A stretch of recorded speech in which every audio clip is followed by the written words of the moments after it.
Section applies if you're married because it answers the question, what if my spouse predeceases me? Or what if I predecease my spouse? In other words, we've got a married couple, one of them passes away. So what happens in that in-between time from the first to the second to die?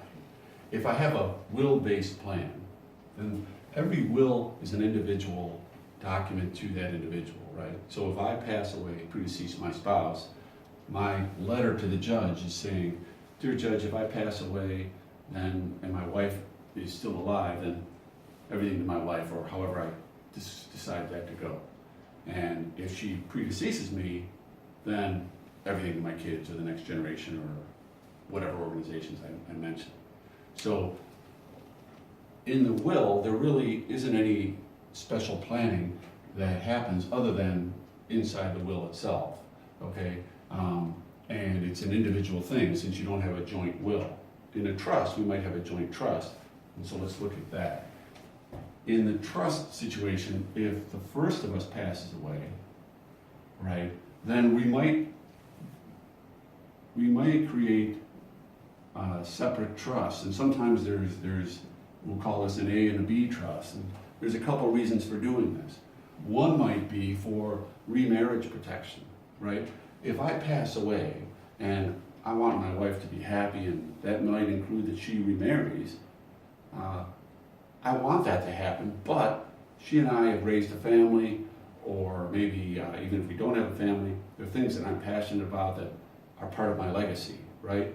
So if we use the family as an example, if she and I have a family and our ultimate, when both of us pass away, it says to the kids, right?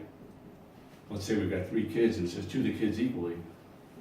I don't want her to get married and use our assets to go to the new husband, right? And so if she passes away, remarries, and then all of our assets kind of get swindled away, I want to protect against that.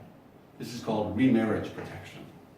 And there's a whole spectrum here. It can start from a prenup that's required all the way to segregation of assets and needing an additional trustee. So to the degree you utilize this protection, that's up to you. I just want you to know that that this is available to you. And so in the box below, you'll have the opportunity to identify if you're interested in learning more about remarriage protection or not, and then we'll clarify that in our process.